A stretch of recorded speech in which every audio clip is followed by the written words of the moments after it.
Բարի լույս սիրելիներ, այսօրվա ընթերցումը հոբի գրքից է, մի հետաքրքիր հատված, որ կուզեմ ձեզ համար ընթերցել։ Եվ Տեր Աստված խոսեց ու հոբին ասաց.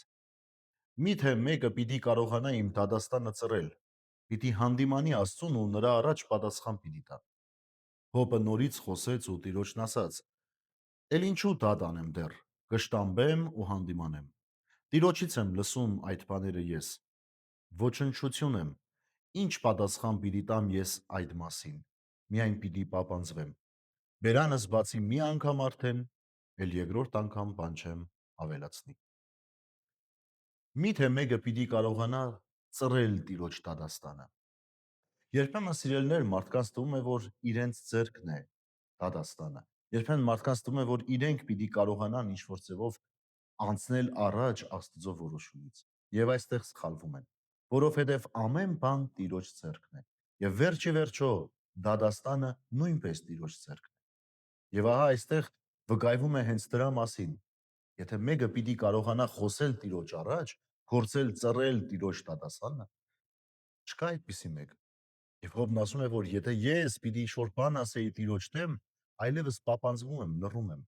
Ուրեմն սիրելիներս, մեր մոտ էլ սա պետք է օրինակ լինի։ Երբ մարդիկ շատ նեղված են, սրտնեղած են,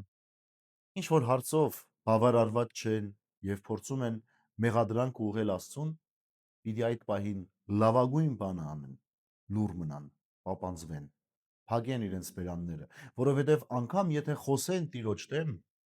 դադաստանի օրը նաեւ դրա համար պիտի պատասխան տան Տիրոջ։ Վերջի վերջո ամեն բան Աստծո ձեռքն է։ Եվ լավագույնս այն է, որ մենք կարողանանք խոնարհվել Տիրոջ կամքի առաջ։ Խոնարհվել ասելով, որ Տեր, թող լինի քո կամքը, որովհետև չնայած որ չենք հասկանում, բայց վստահում ենք քեզ։ Եվ գիտենք, դու մեզ առաջնորդ ես։ Դու գիտես, ինչու համար է այս բանը մեր կյանքում թույլատրված։ Այնպես որ սիրելիներս, հանձնենք Տիրոջը մեր ընթացքը։ Լուռ մնանք շատ դեպքերում, պապանձվենք անգամ, ինչպես Հոբի գրքի մեջ պիտի ասեր, եւ մտածենք, որ որևէ մեկս այդ հանդիմանությունը, այդ ամբարտավանությունը, այդ բարձրախոսելու ընդունակությունը պիտի չունենանք,